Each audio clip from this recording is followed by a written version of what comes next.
말씀은 요한계시록 13장 신약 성경 412쪽 가량에 있습니다. 13장 전체 말씀을 볼 텐데 오늘 봉독은 13장 1절부터 10절까지만 봉독하도록 하겠습니다. 합독으로 봉독하겠습니다. 자, 내가 보니 시작. 내가 보니 바다에서 한 짐승이 나오는데 뿔이 10이요 머리가 7이라. 그 뿔에는 10 왕관이 있고 그 머리들에는 신성 모독하는 이름들이 있더라. 내가 본 짐승은 표범과 비슷하고 그 발은 곰의 발 같고 그 입은 사자의 입 같은데 용이 자기의 능력과 보좌와 큰 권세를 그에게 주었더라. 그의 머리 하나가 상하여 죽게 된 것 같더니 그 죽게 되었던 상처가 나음에 온 땅이 놀랍게 여겨 짐승을 따르고 용이 짐승에게 권세를 주므로 용에게 경배하며 짐승에게 경배하여 이르되 누가 이 짐승과 같으냐? 누가 능히 이와 더불어 싸우리요? 하더라. 또 짐승이 과장되고 신성 모독을 말하는 입을 받고 또 42달 동안 일할 권세를 받으니라. 짐승이 입을 벌려 하나님을 향하여 비방하되 그의 이름과 그의 장막 곧 하늘에 사는 자들을 비방하더라. 또 권세를 받아 성도들과 싸워 이기게 되고 곧 족속과 백성과 방언과 나라를 다스리는 권세를 받으리니 죽임을 당한 어린 양의 생명책에 창세 이후로 이름이 기록되지 못하고 이 땅에 사는 자들은 다 그 짐승에게 경배하리라. 누구든지 귀가 있거든 들을지어다. 사로잡힐 자는 사로잡혀 갈 것이요 칼에 죽을 자는 마땅히 칼에 죽을 것이니 성도들의 인내와 믿음이 여기 있느니라. 아멘. 말씀과 예배를 위해 기도하겠습니다. 존귀하신 하나님 아버지, 계시록에 사도 요한에게 환상으로 보여주신 이 계시의 말씀이 우리의 마음속에 또 우리가 오늘 살아가는 이 신앙생활의 현장 속에 적용이 되고 또 이것이 우리 신앙을 새롭게 하는데 쓰임받는 그런 귀한 말씀으로 사용해 주시기를 원합니다. 하나님, 우리 각 성도의 삶을 주님 붙드시고 인도해 주심을 감사드립니다. 하나님, 우리의 신앙을 우리가 이루어가는 것 아니요 우리가 수고하고 노력하지만 우리의 길을 인도하시고 우리를 안내하시는 분은 우리 하나님이시니 하나님의 인도하심 속에 감사 마음이 넘칠 수 있도록 저희 모든 성도님들 삶 속에 역사해 주시기를 원합니다. 오늘 귀한 시간 주님께 의탁하며 살아계신 우리 주 예수님 이름으로 기도하옵나이다. 아멘. 오늘 본문의 말씀을 중심으로 해서 또 더욱 성도의 믿음과 인내가 필요한 때라는 제목으로 주님 말씀 나누겠습니다. 요한계시록이기 때문에 이 계시록의 말씀은 해석이 굉장히 다양하고 또 그리고 무슨 말인지 정확하게 모든 말씀의 자자구구를 다 명확하게 해석할 수 있는 방법이 없습니다.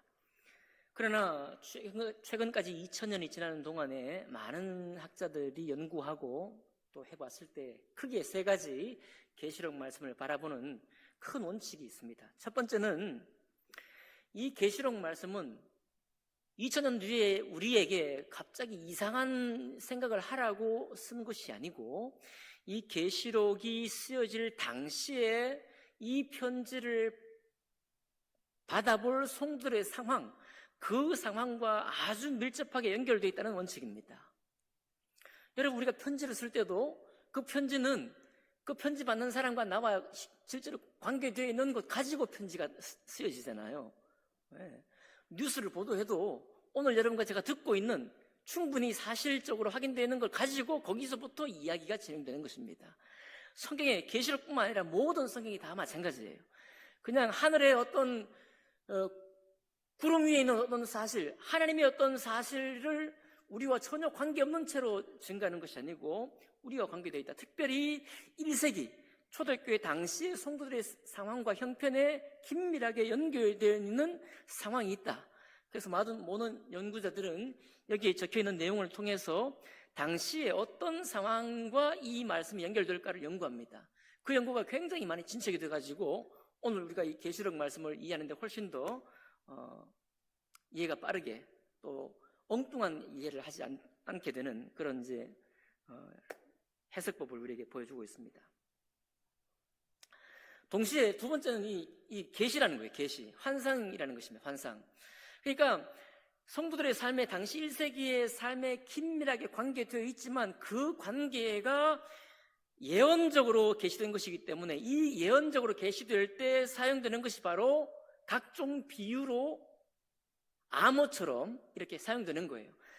몇 가지 이유가 있는데 첫 번째는 여러분 우리가 첩보 요원들이 첩보의 문서를 쓸 때 어떻게 쓰나요? 다 알아먹을 수 있게 쓰지 않죠? 내용은 다 알아먹을 수 있지만 거기에 숨겨져 있어요. 암호들이, 각종 암호들이. 예를 들면 영어라면 A부터 Z까지 어디에 순서를 이렇게 읽도록 되어 있다든지, 보통 사람이 읽어내지 못하는 암호들로 되어 있어요. 특별히 묵시록, 계시록도 그런 상황 속에 있습니다. 힌트를 드리면 이거는 계시록은 당시에 아주 지금 현재 유력하고도 많은 분들이 당시 상황을 어떻게 보는가 하면 네로 황제의 당시 상황이라는 거예요. 네로 황제, 로마 황제 당시에 로마의 군대가 제국을 이루고 있기 때문에, 그리고 로마 황제가 오늘날 여러분 대통령을 섬기라고 막 신상을 세우진 않잖아요. 왜 그렇습니까? 투표로 뽑은 거예요. 사회적인 합의로 뽑은 거기 때문에 신적인 계시가 아닙니다. 그러나 옛날 황제들은 중국 황제도 그렇고 옥황상제, 상제, 황제는 다 어떤 의미를 가지고 있습니까? 신권이에요. 신권의 대표자라는 그런 것으로 부여를 받았습니다. 제가 종종 말씀드리지만 우리 대통령도 초기에 대통령이 서거하면은 마치 임금이 돌아가신 것처럼 그런 느낌을 가졌던 이유도 우리 문화 속에 그런 의식이 내려온 거예요. 얼마나 오랫동안 이 동서고금을 막론하고 일국의 지도자를 신권의 대리자로 생각해 왔습니까? 그러니 로마 황제가 신권의 대리자일 뿐만 아니라 그가 모든 권한, 경제권, 그 다음에 임명권, 그 다음에 군 통솔권을 다 가지고 있잖아요. 그러니 이 놀라운 황제를 숭배하라고 하는 신상을 동전에만 쓰는 게 아니고 모든 지역, 주요 거점마다 그 황제 이름으로 도시를 세울 뿐만 아니라 그 세워진 도시에 황제의 신상을 세우는 거예요.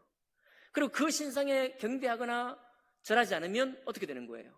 황제의 통치에서부터, 황제의 혜택에서부터 멀어지는 것입니다.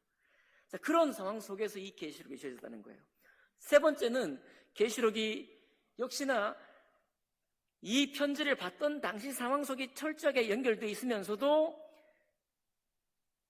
예언된 말씀인데 이 예언된 말씀이 어디까지 이어지는가 하면 말세까지 이어진다는 거예요. 이 세 가지 원칙으로 계시록을 보게 됩니다. 자, 첫 번째, 이 세 가지 원칙을 가지고 이제 우리가 보게 될 텐데요. 최근에 제가 있던 동호회 모임에서 있었던 일입니다. 동호회도 여러분 작은 동호회도 거기에 나름대로 일반적인 상규 있어요. 회비를 1년 동안 안 냅니다. 회원 자격이 있나요? 없습니다. 회비를 안 내면 회원 자격이 없어요. 그리고 회비를 안 내는데도 불구하고 자꾸만 어떤 커뮤니티에서 자기 목소리를 낸다. 어떻게 될까요? 완전히 이건 내놓은 사람이에요. 저희 그 동호회에서 어떤 처리를 했느냐, 1년 마칠 때 단톡방을 따로 만들어서 조용히 아무 말도 없이 그 단톡방에 이 회원을 배제시켜버렸습니다. 야, 그래 너무 심하지 않냐? 개인적으로 좀 연락은 해라. 싫다는 거예요. 회비도 안 냈지. 회비도 안 내면서 자기 목소리를 내려고 하니까 조용히 그룹을 옮겨버렸습니다. 끝. 작은 동호회에도 그런 것이 있습니다. 회원의 자격을 박탈당한다든지 아니면 거기에서 회원 자격이 있지만은 남들에게 비해서 너무 과도한 어떤 플레이, 과도한 어떤 요청을 할 경우에는 미운털이 박히는 거죠. 이거는 무슨 세속적이다가 말할 필요 없이 보통 사람들이 속한 어떤 단체든지 이와 같은 일이 이루어지는 것입니다. 계시록이 아까 로마 황제, 특히 네로 황제라고 했는데요. 네로 황제라의 통치권 속에 지금 믿는 그리스도인이 새로운 종파, 새롭게 탄생한 종파, 예수 그리스도를 주로 시인하는 종파의 사람들이 모여서 뭔가 움직임을 가지고 있는데, 그 움직임을 가진 것 속에서 여전히 어디에 속해야 될까요? 로마 황제의 지배권 속에 들어와야 하고, 또 로마 황제를 숭배하는 그런 다스림 속에 있지 않으면 배제가 될 수 있는 거죠. 그리고 그 배제는 작은 동호회 모임 속에서도 배제를 했을 경우에 억울한 목소리가 들린다고 할지라도 본인의 역할을 하지 않았기 때문에 그 배제는 정상적으로 받아들여집니다. 그렇죠? 맞습니다. 여기 그리스도인의 모임도 황제가 이미 제국의 황제고 신권을 부여받았다고 인정되는 황제이기 때문에 그 황제의 도덕, 황제의 법 아래 있지 않으면 그리스도인의 모임이라는 것은 배격당하는 거예요. 오늘 그 장면들이 나와 있는 이 내용이 13장의 내용입니다. 다만 거기까지 말하기에 앞서서 각종 암호 같은 거, 비유의 말씀이 좀 있는데요. 그 잠깐 먼저 풀고서 오늘 말씀 집중해 보겠습니다. 13장 1절 볼까요? 내가 보니 바다에서 한 짐승이 나오는데 뿔이 10이요 머리가 7이라. 그 뿔에는 10왕관이 있고 그 머리들에는 신성모독하는 이름들이 있더라. 2절 내가 본 짐승은 표범과 비슷하고 그 발은 곰의 발 같고 그 입은 사자의 입 같은데 영이 자기의 능력과 보좌와 큰 권세를 그에게 주었더라 라는 내용이에요. 무슨 말인지 저는 모르잖아요. 이거 가지고 어떻게 적용해야 됩니까? 만약에 이 내용을 가지고 네로 황제 당시에라고 규정을 하지 않고 그냥 이것이 열뿔이 뭔지를 그냥 상상을 동원하려고 하게 되면 온갖 얘기가 나옵니다. 이 짐승이 누구냐 하면 2000년대 오면 사담 후세인이다 이런 얘기도 하고요. 사담 후세인 세상을 떠났죠. 또 요즘 같으면 러시아의 푸틴이다, 심지어는 미국 대통령이다 이런 얘기, 오만 얘기를 다 붙입니다. 그리고 이제 이 용 같은 짐승이, 어마어마한 권세가 있는 짐승이 뭐냐, 그런 것이 재미가 없으니까 또 어디다 갖다 댈까요? 능동형 AI, 슈퍼컴퓨터에 작동되는 모든 정보망을 통해서 우리도 사실은 여러분 잘 느끼지 못해서 그런데요, 능동형 AI는 정말 파워풀합니다. 이제 앞으로 설교자들도 수많은 설교를 하지만 여러분 설교자는 역시 데이터에 의존되어 있는 거거든요. 성경을 해석한 기존의 지식과 나의 묵상과 나의 삶을 통해서 설교를 만드는 겁니다. 근데 이 능동형 AI는 데이터가요, 세상에 있는 모든 데이터가 이제 앞으로 다 들어갑니다. 이미 미국 같은 경우는 미국 데이터에 엄청나게 많은 분량이 들어갔어요. 놀라운 주석들이 전부 다 미국에 영어로 다 되어 있습니다. 다 들어가 있는 거예요. 그러니까 여러분 성경에 AI에다가 치잖아요. 그러면 그 놀라운 권위 있는 주석의 내용이 정리가 탁탁 돼가지고 한 페이지짜리를 다 요약도 해줘요. 요약만 해주는 게 아니고 질문하면 그 질문에 대해서 반응까지 또 해줍니다. 어마어마한 힘을 가지고 있어요. 그러니까 최근에 이제 이 짐승은 아마 능동형 AI일 것이다 이런 얘기도 하게 되고 그렇습니다. 이 모든 이야기가 다 사실 제가 지난주에 말씀드렸던 것처럼 믿음의 초점을 흐려버려요. 자, 과학기술이 이 문제다 그러면 사람들이 어떻게 반응할까요? 과학기술을 발전시키는데 주력하지 못하고 두려움에 휩싸이는 거죠. 이거 과학기술 발전하면 이게 결국은 사람을 못 살게 만드는 짐승이 될 것이다 이렇게 되니까, 제가 서울에 신앙생활할 때 그때 지금 이제 원로 목사님 퇴임하신 목사님들은 어떤 생각을 했느냐, 컴퓨터가 나왔을 때 컴퓨터가 인터넷이 666이라고 그랬어요. 오늘 666 나오거든요. 그 컴퓨터, 그래서 목사님들이 이제 종이로 연필로 설교 작성하다가 컴퓨터로 작성하는 후배를 보고 큰일 났다고 얘기했어요. 불과 20년도 안 됐습니다. 30년도 안 됐어요. 그러니까 지금 여러분과 제가 볼 때 얼마나 어리석어요. 그죠?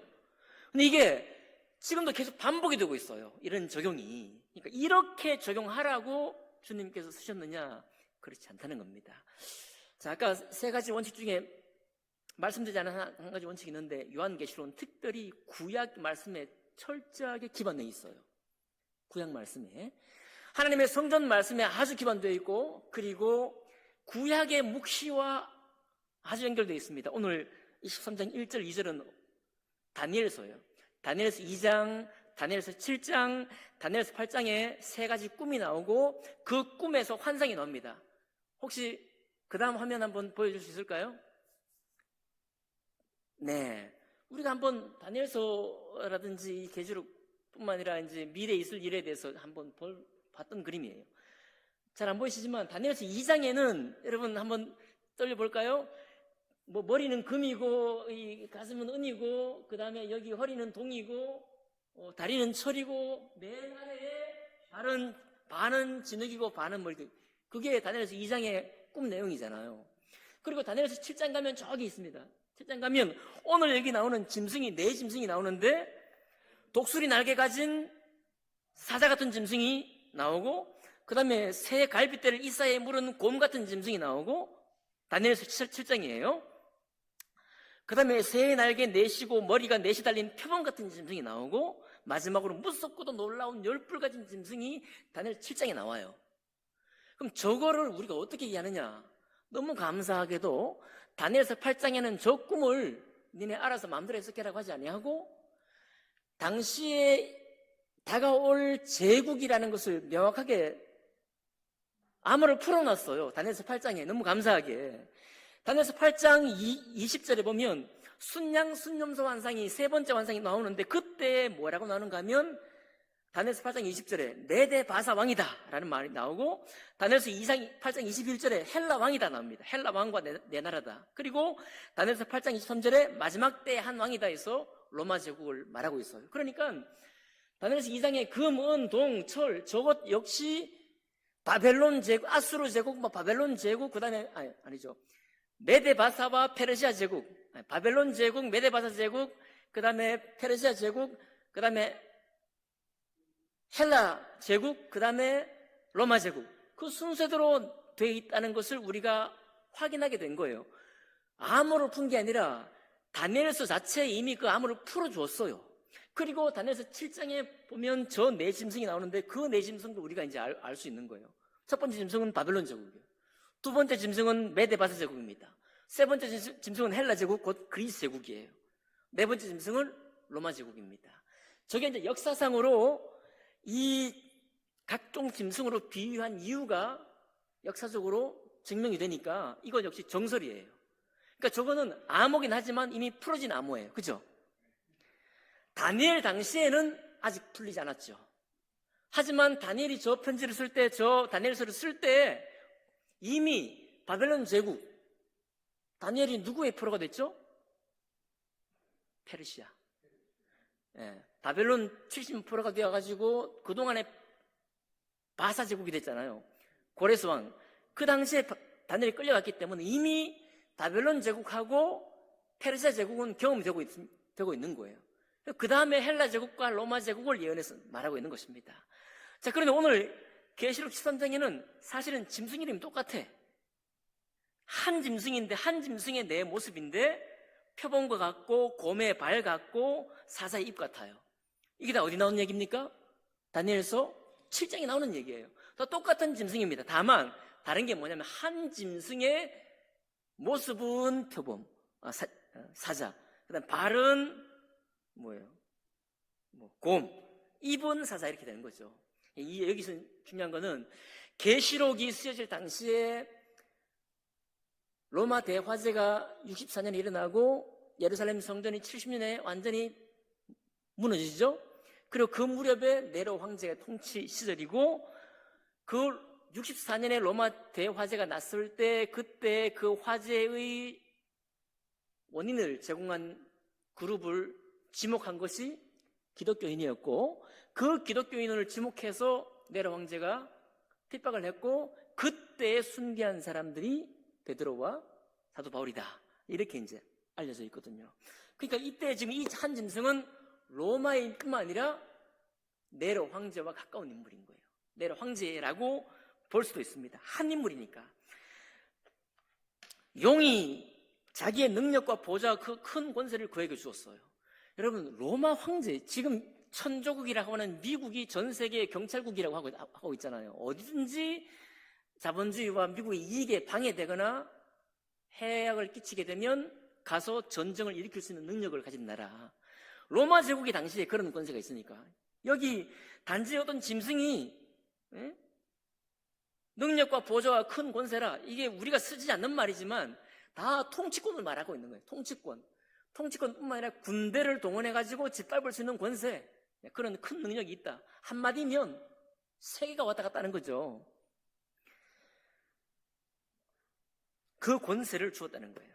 근데 그 권세가 3절 보니까 그의 머리 하나가 상하여 죽게 된 것 같더니 그 죽게 되었던 상처가 나음에 온 땅이 놀랍게 여겨 짐승을 따른다. 문제는 여기 있습니다. 이 편지가 쓰여질 당시 어디에요? 소아시아, 터키 아니에요? 지금 튀르키예. 요한계시록 7교회가 있는 곳이니까. 거기에 이방인 중심이고 흩어져 있는 유대인들이 함께 교회를 이룬 에베소 교회, 그 다음에 라오디게아 교회, 이 교회가 있고, 당연히 거기가 로마 황제 지배권이에요.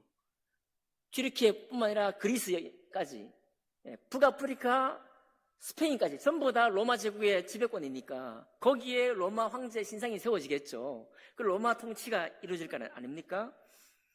그런데 이거는 확실한 건 아니지만요.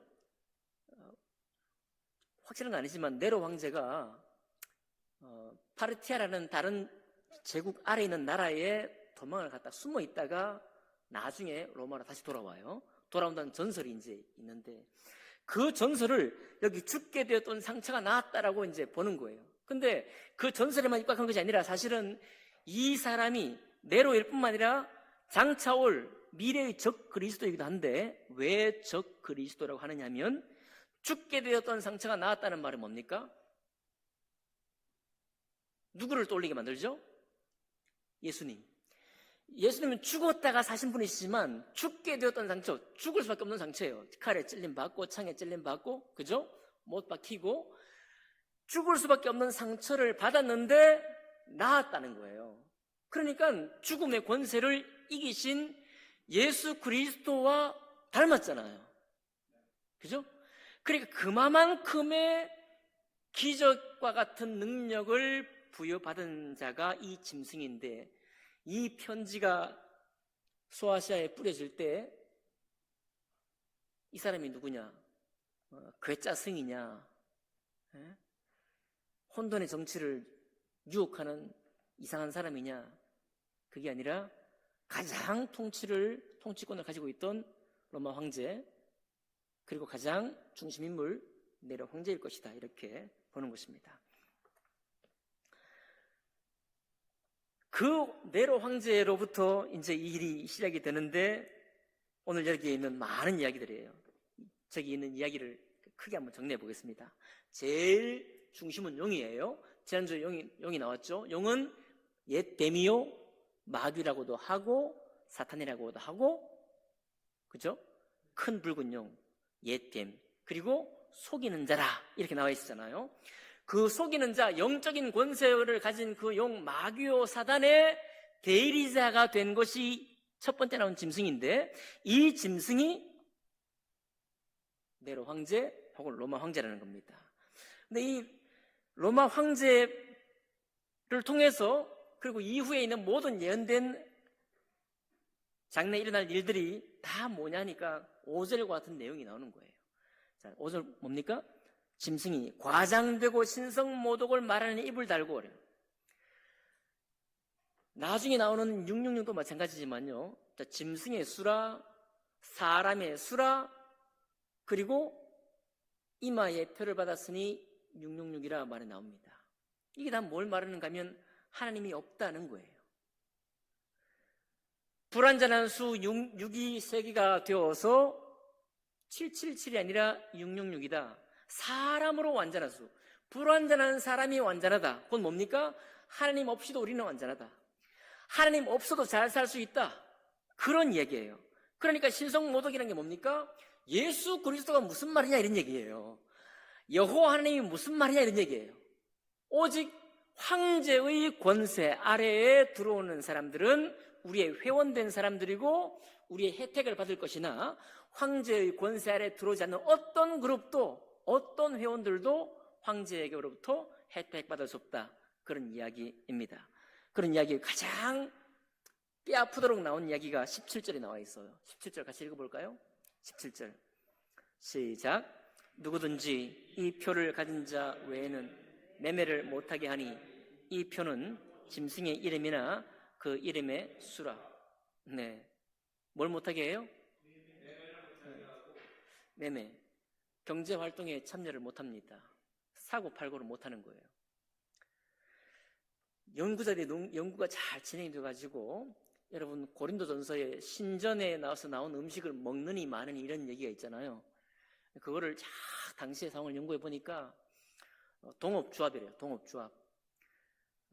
그러니까 옛날에는 전부 다 신들을 많이 모시잖아요. 직업에 따라서 산행을 가는 사람들은 산신을 모시죠. 지금도. 그래서 정월 초하루가 되고 아니면 새해를 맞이하면 모든 등산가들은 어디 가서 산에 가서 산신제를 드리잖아요. 등산하는 사람만 주로 드립니다. 다른 업종에 종사하는 사람들이 산신제 드릴까요? 상과 상관없는데. 바다에서는 어디 드릴까요? 바다에서. 네, 바다에 신에게 드립니다. 그러면 그 제사는 그 어업에 종사하는 사람, 산에 종사하는 사람, 그 다음에 신전제에 종사하는 그 제의에 종사하는 사람들, 같은 업종에 속한 사람들이 기본적으로 모여서 교제하고 회원권을 인정을 받고 거래 활동을 하고 인맥을 키우는 곳이 바로 그런 제의 활동을 하는 곳이란 거예요.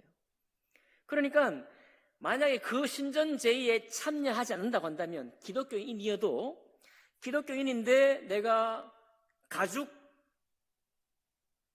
만들어서 파는 사람이에요. 그런데 가죽을 만들어 파는 사람들의 조합에 가서 그들이 믿는 신과 그들이 음식을 나누는데 참여하지 않으면 회원 자격이 있다 없다?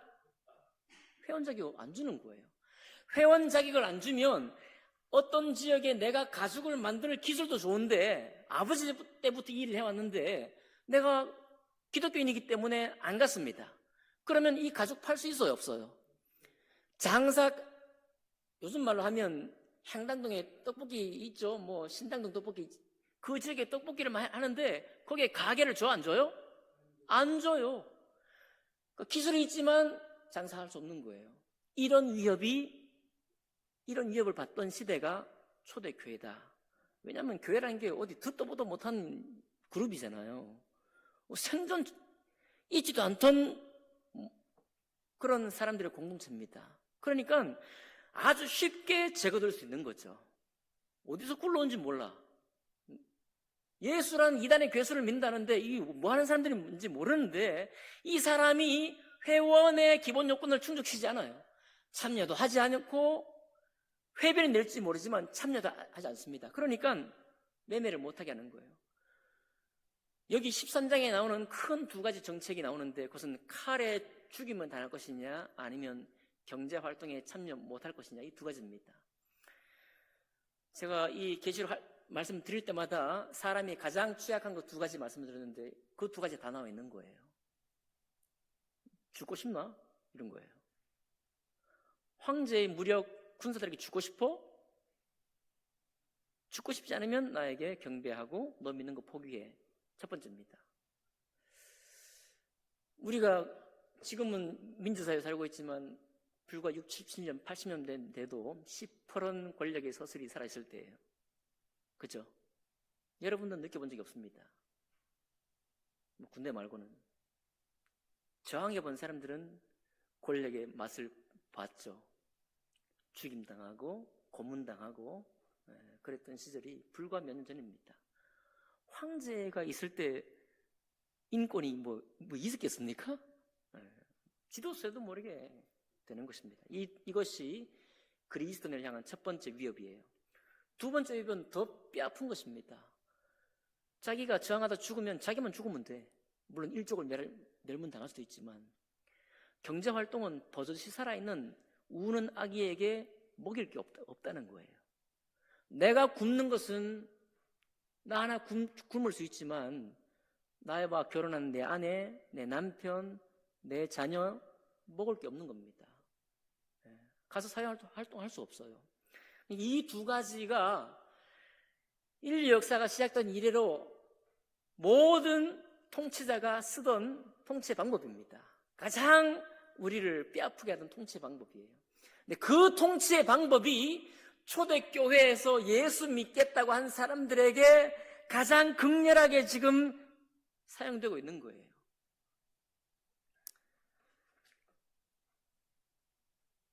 거기에서 오늘 말씀이 뭐를 말하는가 하면 8절을 이렇게 말하는 것입니다. 8절 같이 볼까요?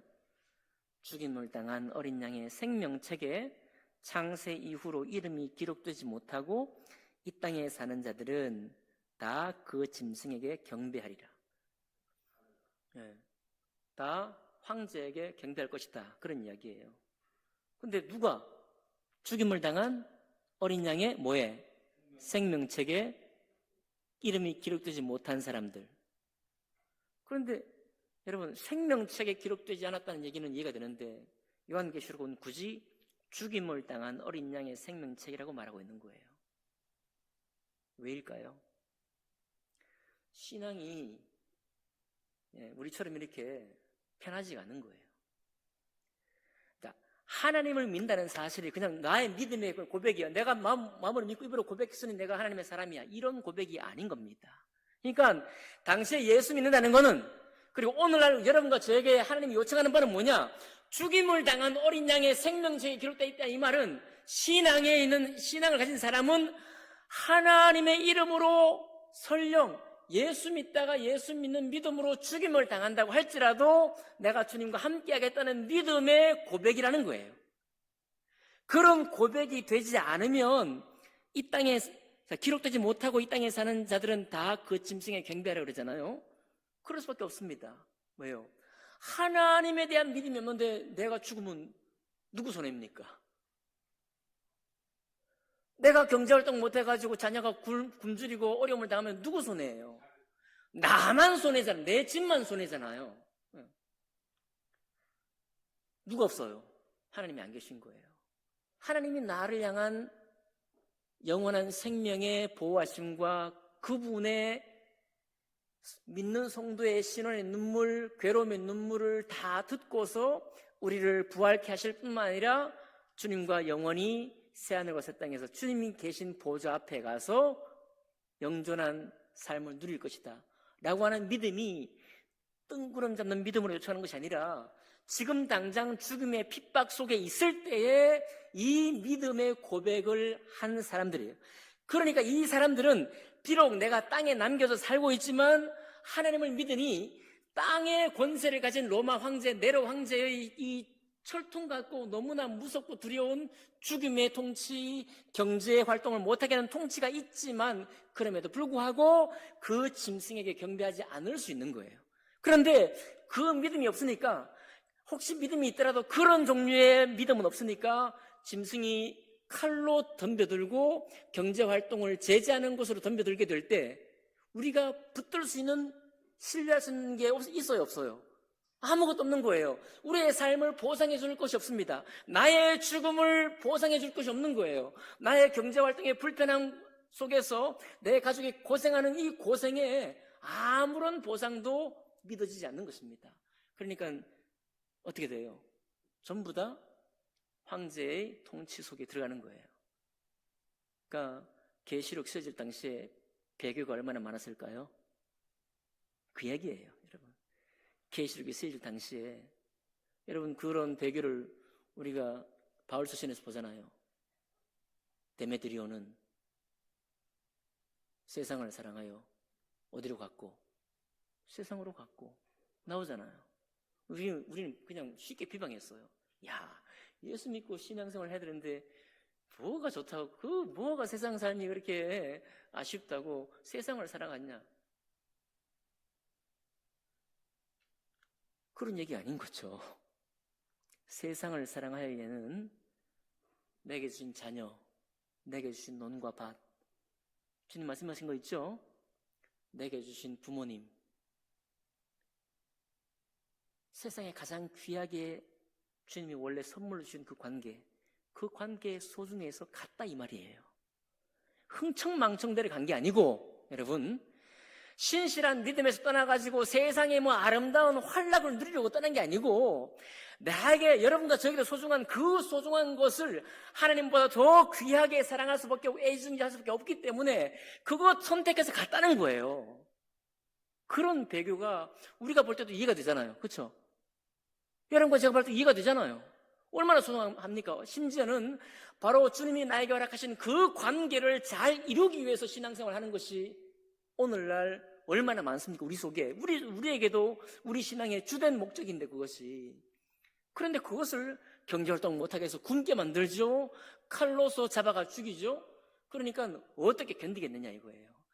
그런 상황 속에서 하나님은 너무 가혹하셔요. 10절 갑니다. 사로잡힐 자는 사로잡혀 갈 것이요 칼에 죽을 자는 마땅히 칼에 죽을 것이니.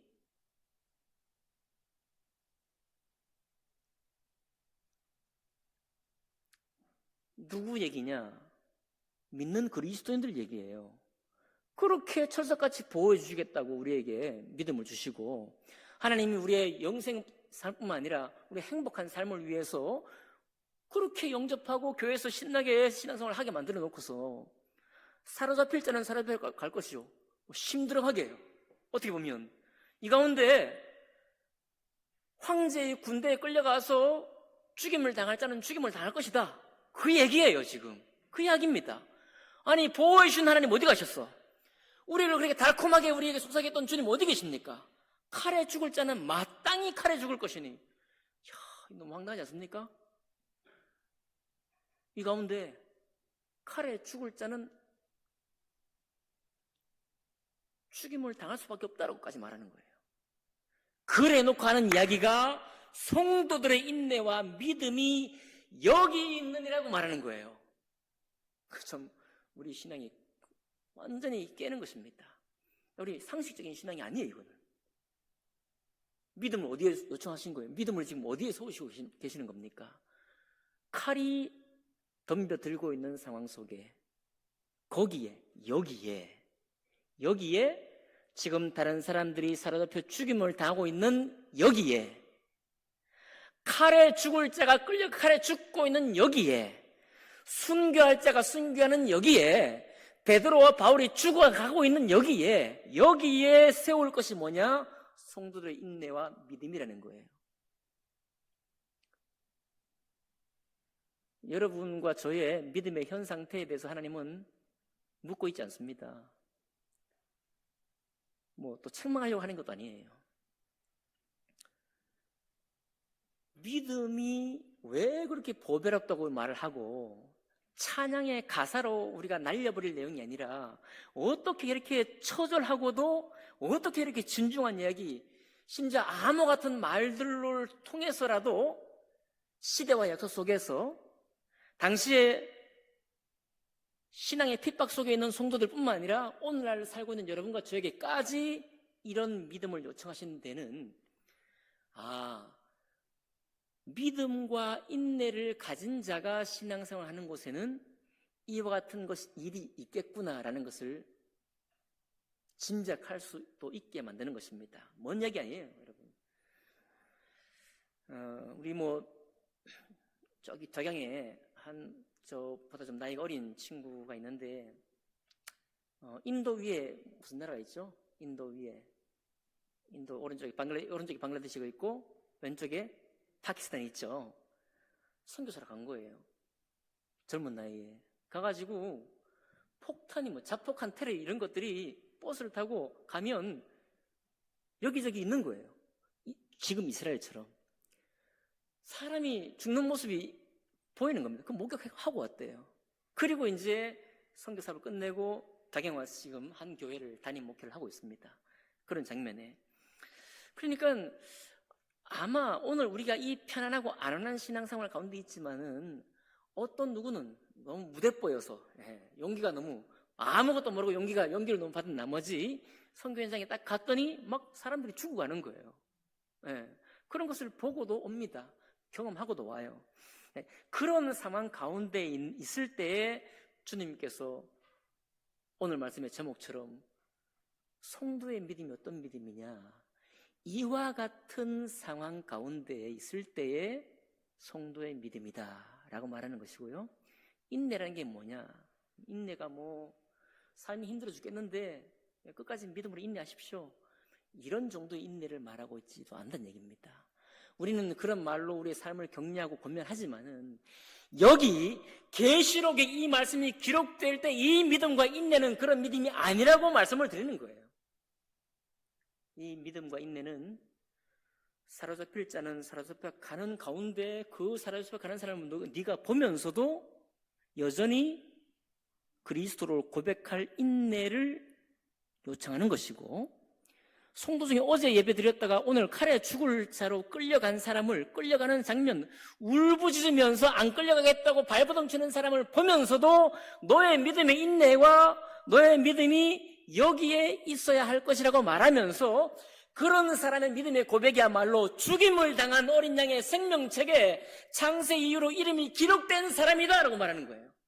그렇게 기록된 사람의 믿음이 있기에 이 땅에 사는 사람의 네로 왕제의 통치가 얼마나 가혹하고 나의 목숨을 노리고 내 삶을 완전히 파탄시킨다고 할지라도 내가 비록 땅에 살지만 짐승에게 경배하지 않을 것이다, 죽으면 죽으리라라고 하는 에스더의 신앙과 같은 그 신앙으로 끝까지 믿음을 갖고 인내하라고 계시록이 여러분과 저에게 도전하고 있는 거예요.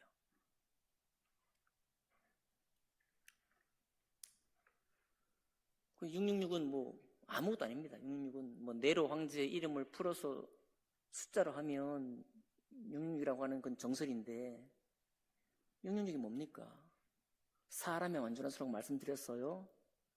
주님께서 너희가 나와 복음을 위하여 너의 자녀와 너의 부모를 쭉쭉쭉쭉 전토를 너 자신을 버리지 아니하면 능히 내 제자가 뭐 할 수 없고 될 수 없고 라고 하는 말에 그 말이에요. 사람의 수다, 짐승의 수다, 그 말은 사람의 사회, 인간 사회 속에서 가장 애지중지하는 것, 그것이 가장 큰 원칙이 된 사람, 그것만 있는 사람이 바로 짐승의 수예요, 여러분. 하나님이 그 위에 계시지 아니하고 그것만 있는 사람이 짐승의 수를 가진 사람이에요. 별 얘기 아닙니다, 여러분. 그러니까 신앙은 전투적인 거예요. 그래서 신앙은 그냥 내가 하나님 믿으면 내 가족을 잘 돌봐주실 거라는, 이거 매매 활동 못하게 하면 다 깨져버립니다. 여러분, 직장에서 쫓겨나거나 회원에서 탈퇴시켜버리면은 경제는 궁핍하고 얼마 못 가 통장은 비게 될 거예요. 계시록 상황은 지금 그렇습니다. 소아시아 7교회 상황도 그래요. 그들이 왜 처음 상황을 버리겠습니까? 왜 그렇게 차갑지도 뜨겁지도 않은 신앙생활 속에 들어갔을까요? 믿음이 약해서가 아닙니다. 핍박이 강한 거예요. 그런 핍박 강함 속에서 오늘 계시록 말씀을 여러분과 저에게 던지고 있으니, 우리는 완전히 이런 신앙에 대해서 진심으로 한번 생각을 하고 그 속으로 들어가기를 바라는 마음으로 남아있는 신앙을 채워가야 하는 거예요. 아멘입니까? 남아있는 신앙이 그러해야 하는 거예요. 우리의 살아생전에 이 땅에서 짐승의 수, 사람의 수, 네로 황제밖에 없고 그분의 통치밖에 없고 세상의 통치밖에 없고, 이분에게 내가 복종하지 않고 그분의 신상에 절하지 않으면 아무것도 안 되고 죽임을 당하거나 매매를 못할 수밖에 없지만, 그럼에도 불구하고 하나님이 통치하신다. 아멘이죠? 하나님이 통치하신다. 하나님께서 우리를 신원하신다. 그런 믿음 가운데에서 땅에 살지만 땅의 모든 관계를 이기면서까지 성도의 믿음을 가지고 가는 사람, 그 사람을 오늘 계시록은 낳기를 원하는 거예요. 여러분과 제 신앙 속에 이런 신앙이 생겨나기를 원하고 있는 것입니다. 우리 모든 부족한 사람들 가운데 주님께서 이 말씀을 권면하시면 장난이 아니겠죠? 농담은 더더욱 아니겠죠? 주님이 이 말씀에 이런 해석이 옳다고 한다면 여러분, 우리의 믿음은 좀 더 텐션이 있고 주님 말씀에 대해서 또 내가 사람의 삶으로서 애지중지하는 것들에 대해서 우리가 다시 한번 생각해 볼 수 있는, 그 위에 하나님을 신앙하는 것을 놓을 수 있는 그런 믿음을 준비할 수 있기를 주님 이름으로 축복합니다. 기도하겠습니다. 귀하신 주님 감사합니다. 하나님, 이런 신앙을 저에게 요청하셨다고요? 그러나 말씀을 가만히 복음서와 신약의 말씀 등등을 몇 군데를 뜯어보면 그럴 수밖에 없군요. 주님, 그런 믿음일 수밖에 없군요. 이렇게 고백하면서 우리의 남은 신앙을 채워갈 수 있도록 저희들에게 용기 주시고 참된 믿음의 본질 속에 들어갈 수 있도록 축복해 주시옵소서. 감사드리며 귀하신 우리 주 예수님 이름으로 기도하옵나이다. 아멘.